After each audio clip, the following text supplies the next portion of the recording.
മഴ തോരും മുമ്പേടെ ഇന്നത്തെ എപ്പിസോഡിലേക്ക് എല്ലാവർക്കും സ്വാഗതം. അങ്ങനെ ഇന്നത്തെ എപ്പിസോഡിൽ കഴിഞ്ഞ എപ്പിസോഡിൻ്റെ ബാക്കിയാണ് പറയുന്നത്. ഇന്നത്തെ എപ്പിസോഡ് ഡിലേയാണ്. എന്തായാലും നോവലിൽ ഭാഗങ്ങളൊക്കെ കറക്റ്റായിട്ട് തന്നെയാണ് ഇപ്പോൾ നമ്മുടെ മഴ തോരും മുമ്പേൽ വരുന്നത്. നമ്മുടെ സ്റ്റാൻലി അപ്പച്ചനെ വിളിക്കുന്നത്. അപ്പച്ചൻ ഇങ്ങോട്ടൊന്ന് വരണം, എനിക്കൊരു കാര്യം പറയാനുണ്ടെന്ന് പറയും. എന്താടാ അത്യാവശ്യം എന്ന് ചോദിക്കും. അത്യാവശ്യമാണോ? അത്യാവശ്യമാണ്. കാർ ഓടിച്ച് വരാൻ കഴിയുമോ എന്ന് വെച്ചപ്പോൾ പിന്നെന്താ, എനിക്ക് അതിനുള്ള നല്ല ധൈര്യവും ചങ്കൂറ്റവും ആരോഗ്യവും ഉണ്ടടാ ഇപ്പോഴും എന്ന് പറയും. എന്നാൽ പിന്നെ അങ്ങോട്ട് പോര്, 1 മണിക്കൂറല്ലേ വേണ്ടൂ എന്ന് ചോദിക്കും. അതെ, 1 മണിക്കൂർ തന്നെ മതി എന്ന് പറയും. അങ്ങനെ സ്റ്റാൻലി എന്തായാലും കാര്യമില്ലാണ്ട് വിളിപ്പിക്കൂല എന്ന് മനസ്സിലായി. അങ്ങനെ കുട്ടിച്ചായൻ കാറെടുത്ത് പോകണ് മകൻ്റെ അടുത്തേക്ക്. പറഞ്ഞ പോലെ തന്നെ 1 മണിക്കൂർ കഴിയുമ്പോൾ അയാൾ ആ വീട്ടിലേക്ക് എത്തും. അവിടേക്ക് എത്തുമ്പോൾ കുട്ടിച്ചായനെ കാണുമ്പോൾ പട്ടികൾ ഇങ്ങനെ കുരയ്ക്കും.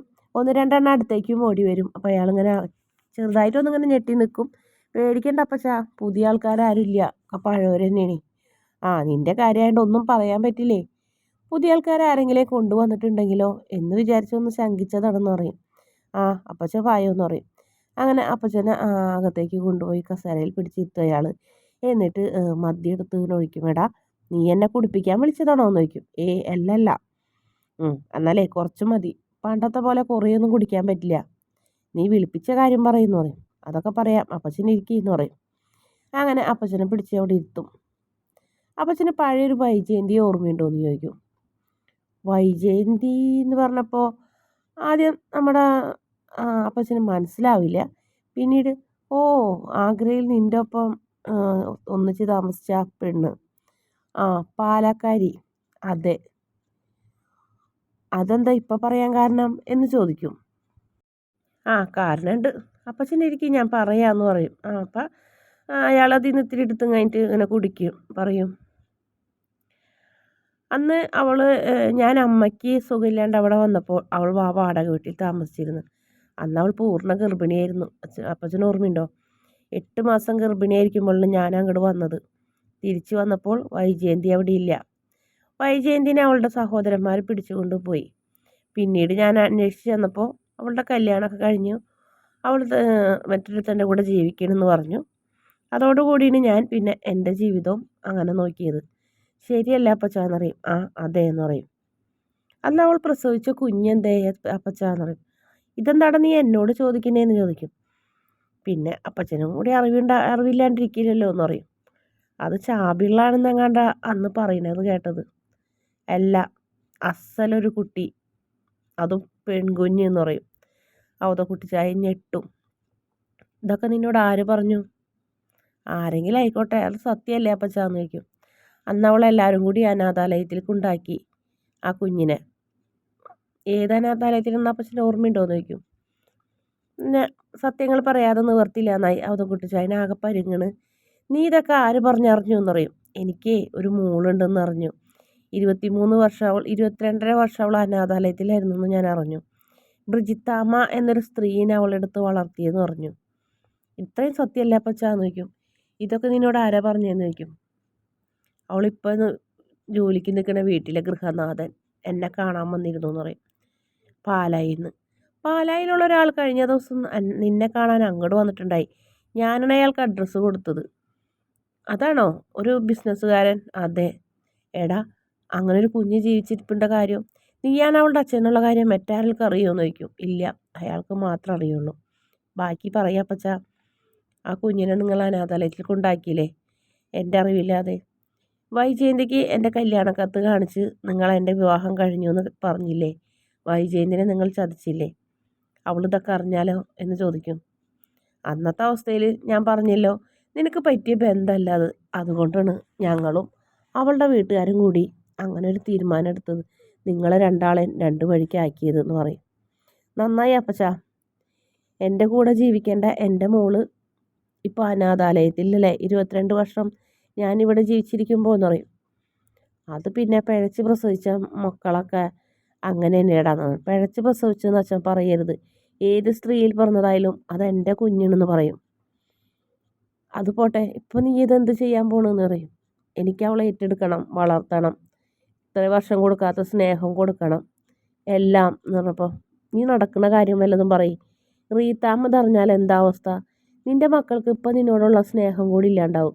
ആവശ്യത്തിനുണ്ടല്ലോ നിനക്ക് ആണും പെണ്ണുമായിട്ട്. പിന്നെന്തിനാടാ ഇതിനെയും കൂടി എടുത്ത് തലയിൽ വെക്കുന്നത്? ഇവൾക്ക് എന്തെങ്കിലും കൊടുക്കാം. സ്വർണോ പണോ വീടോ അങ്ങനെ എന്തെങ്കിലും. ഒരു പക്ഷേ ഈ ബാലചന്ദ്രൻ എന്ന് പറഞ്ഞ ആള് ഈ കുഞ്ഞുണ്ടെന്ന് പറഞ്ഞ് നിന്നെ വിലപേശാൻ വന്നതാണെങ്കിലോ? ഒരിക്കലും അല്ല പച്ച. ഈ കുഞ്ഞിനെ സ്വീകരിക്കണമെന്നും പറയാനല്ല അയാൾ വന്നത്. ഇങ്ങനെ ഒരു കുഞ്ഞ് ജീവിച്ചിരിപ്പുണ്ടെന്ന് മാത്രമേ എന്നെ അറിയിച്ചിട്ടുള്ളൂ. താല്പര്യം ഉണ്ടെങ്കിൽ സ്വീകരിക്കാം, ഇല്ലെങ്കിൽ വേണ്ട. അത്രയുള്ള അയാളുടെ ഡിമാൻഡ് എന്ന് പറയും. അങ്ങനെ അവധക്കുട്ടിച്ചായൻ ആകെ ടെൻഷൻ അടിച്ച് നിൽക്കുന്നു. എന്ത് ചെയ്യും? അങ്ങനെ ഒരു സമാധാനം ഇല്ല അയാൾക്ക്. എന്ത് പറയണമെന്ന്. നിന്റെ പെണ്ണിൻ്റെ വീട്ടുകാർക്ക് നിന്നെ കണ്ടൂടാ. അതിൻ്റെ ഇടയിൽ ഇനി നിനക്കൊരു അവിഹിത സന്തതിയും കൂടി ഉണ്ടെന്ന് അറിഞ്ഞാൽ നല്ല രസമായിരിക്കും പിന്നെ കാര്യങ്ങൾ. അവൾ നിന്നെ വെച്ചേക്കില്ല, പറപ്പിക്കും എന്ന് പറയും. ആരതിൽ എന്ത് ഇടപെട്ടാലും ശരി തന്നെ, എനിക്ക് എൻ്റെ തീരുമാനത്തിൽ ഉറച്ചു നിൽക്കും. കാരണം എൻ്റെ മകൾ ഇത്രയും വർഷം അനാഥാലയത്തിൽ കഴിഞ്ഞു. ഇനി അത് പാടില്ല. അവൾ നല്ല സന്തോഷത്തോടെ ഒരു രാജകുമാരിനെ പോലെ ഈ വീട്ടിൽ അവൾ ജീവിക്കണം എന്ന് പറയുന്നു. അപ്പോൾ അവതക്കുട്ടി ചായം പറയുന്നു, നടക്കുന്ന കാര്യം വല്ലതുണ്ടെങ്കിൽ പറയൂ സ്റ്റാൻലി. ലാലിച്ച, സ്റ്റാൻലി നല്ല വിളിക്കുന്നത് ലാലിച്ച. അതൊരിക്കലും നടക്കില്ല. ഞാൻ പറഞ്ഞല്ലോ, നമുക്ക് ആ പെൺകുട്ടിക്ക് വേണ്ടത് എന്താണെന്ന് വെച്ചാൽ ചെയ്യാമെന്ന് പറയും. പറയും അതൊക്കെ പോട്ടെ, ഈ കുട്ടി ജീവിച്ചിരിപ്പുണ്ടെന്ന് ഇയാളെങ്ങനെ അറിഞ്ഞെന്ന് ചോദിക്കും. അതാണ് ദൈവത്തിൻ്റെ കളികൾ എന്ന് പറയും. ബ്രിജിത്താമ്മയ്ക്ക് കരൾ രോഗം വന്ന് മരണപ്പെട്ടു എന്ന് പറയും. അത് നന്നായി എന്നിങ്ങനെ അയാൾ പറയുന്നു. അതെന്താ പച്ച അങ്ങനെ പറഞ്ഞ്? അല്ല, ഞാനതെന്തോ ഓർത്ത് പറഞ്ഞതാണെന്ന് പറയും. അങ്ങനെ നോക്കാൻ ആളില്ലാതെ എൻ്റെ മകള് വന്നു പെട്ടത് ഇയാളുടെ വീട്ടിലേക്കാണെന്ന് പറയും. ഇയാളാണ് അവളെ കൊണ്ടുവന്നതും നോക്കുന്നതും. ഇപ്പം ഈ ബാലചന്ദ്രൻ എന്ന് പറഞ്ഞ ആൾക്കും അലീന എന്നാണ് എൻ്റെ മോളുടെ പേര്. അവളെ നല്ല ഇഷ്ടം തന്നെയാണ്. പക്ഷെ ഇപ്പോൾ അവൾക്ക് ആ വീട്ടിൽ നിൽക്കാൻ പറ്റാത്തൊരു സാഹചര്യമാണ്. മറ്റൊരു വീട്ടിൽ അടുക്കള കാര്യം അയക്കണേക്കാളും നല്ലതല്ലേ എൻ്റെ വീട്ടിൽ കൊണ്ടുവന്ന് നിർത്തുന്നത്. സത്യങ്ങൾ എന്നെ അറിയിക്കാൻ വേണ്ടി അയാൾ വന്നതാണ് എന്നൊക്കെ ഇങ്ങനെ പറഞ്ഞു കൊടുക്കണം. അപ്പോൾ ഓതക്കുട്ടിച്ചായൻ എന്തൊരു ചെയ്യണമെന്നറിയില്ല. അപ്പം നിൻ്റെ പെങ്ങന്മാരും നിൻ്റെ അനിയന്മാരും നിൻ്റെ ബന്ധുക്കളൊക്കെ ഇതറിഞ്ഞാലോ? 22 വർഷങ്ങൾക്ക് മുന്നേ നിനക്കൊരു പെൺകുട്ടി ഉണ്ടായിരുന്നു. ആ പെൺകുട്ടീനെ ഇപ്പം നീ ഇവിടെ കൊണ്ടുവന്ന് താമസിപ്പിക്കുമെന്ന് പറഞ്ഞാൽ നാട്ടുകാരെന്ത് പറയും? ലാലിച്ച, എല്ലാം നോക്കണ്ടേന്ന് പറയും. എല്ലാം നോക്കിയിട്ട് ഞാൻ എൻ്റെ മോളെ വീണ്ടും അനാഥാലയത്തിലേക്ക് തള്ളിയിടണമെന്ന് ചോദിക്കും. അന്ന് വൈജയന്തിനെ അന്വേഷിച്ച് ഞാൻ അവളെ വീട്ടിലേക്ക് ചെന്നതാണ്. അന്ന് അവൾ അവിടെ നിന്ന് മാറ്റിയവർ. അങ്ങനെയായിരുന്നെങ്കിൽ ഇന്നൊന്നും സംഭവിക്കില്ലായിരുന്നു. ഇന്നിപ്പോൾ എത്ര കുടുംബം തകർന്നു പോകും? ഇതൊക്കെ സത്യങ്ങൾ അറിയുമ്പോൾ വൈജയന്തായിരിക്കും അവസ്ഥ? വൈജയന്തിൻ്റെ കുടുംബം തകർന്നു പോവില്ലേ? എൻ്റെ കുടുംബം തകർന്നു പോവില്ലേ? ഇതൊക്കെ എന്താ നിങ്ങൾ ആലോചിക്കാഞ്ഞേ എന്നൊക്കെ ഇങ്ങനെ ചോദിക്കുന്നത്. അന്ന് ഞങ്ങളെ രണ്ടുപേരെയും തമ്മിലകറ്റാനായിരുന്നല്ലേ നിങ്ങൾ ശ്രമിച്ചിരുന്നത്? അതിനു വേണ്ടിയല്ലേ നിങ്ങൾ കളിച്ച കളി? ആ കുഞ്ഞിനെ ചാപിള്ളായിരുന്നെന്നും പിന്നീട് ആ കുഞ്ഞ് മരിച്ചെന്നും അവരെ വീട്ടുകാരെ അറിയിച്ച് അവളെയും വിശ്വസിപ്പിച്ചു, എന്നെയും വിശ്വസിപ്പിച്ചു.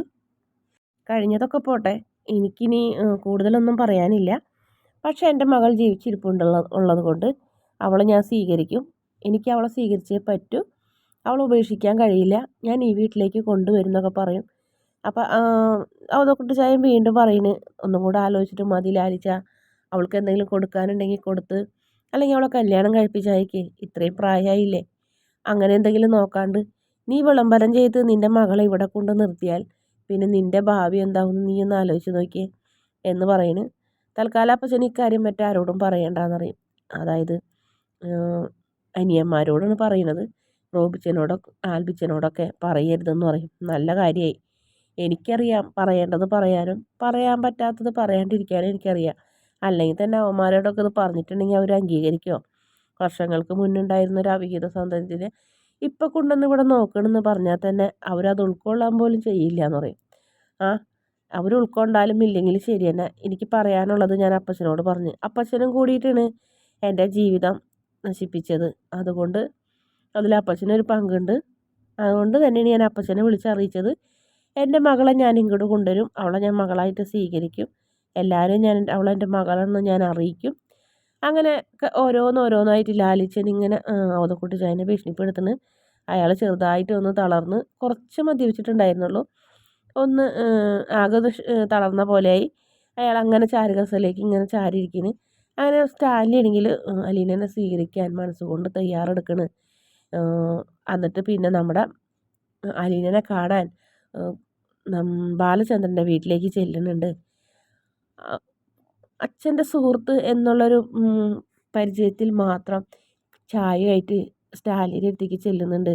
സ്റ്റാൻലിക്കാണെങ്കിൽ അലീനനെ കണ്ടതോടുകൂടി ആകെ ഞെട്ടിപ്പോണ്. തൻ്റെ അമ്മയുടെ അതേ മുഖച്ഛായ, തൻ്റെ മൂത്ത മകളുടെ അതേ മുഖച്ഛായ. ആരും പറയൂല, ഒരു DNA ടെസ്റ്റും വേണ്ട, ഇവളെൻ്റെ മകൾ തന്നെയാണെന്ന്. അലീനനെ കണ്ടപ്പോൾ അമ്മച്ചീനെ ഓർമ്മ വരുന്ന അയാൾക്ക്. അയാളെ കണ്ണൊക്കെ ഇങ്ങനെ ചെറുതായിട്ട് നിറഞ്ഞു പോകുന്നുണ്ട്. അതെ, തൻ്റെ അമ്മച്ചി തൻ്റെ മുന്നിൽ വന്ന് നിൽക്കണ പോലെയാണ് സ്റ്റാൻലിക്ക് തോന്നുന്നത്. അലീനാണെങ്കിൽ നല്ല പുഞ്ചിരിയോടെ കാപ്പിയായിട്ട് ആ അങ്കിളുടെ മുന്നിലേക്ക് ചെല്ലുന്നു. ചായ കുടിക്കുക അങ്കിൾ എന്ന് പറഞ്ഞപ്പോൾ അയാൾ ആകെ ഇങ്ങനെ ഒന്ന് തകർന്നു പോകും. കാരണം അങ്കിള് ബാലചന്ദ്രനും ഒന്ന് പുച്ഛത്തോടെ ചിരിക്കുന്നുണ്ട്.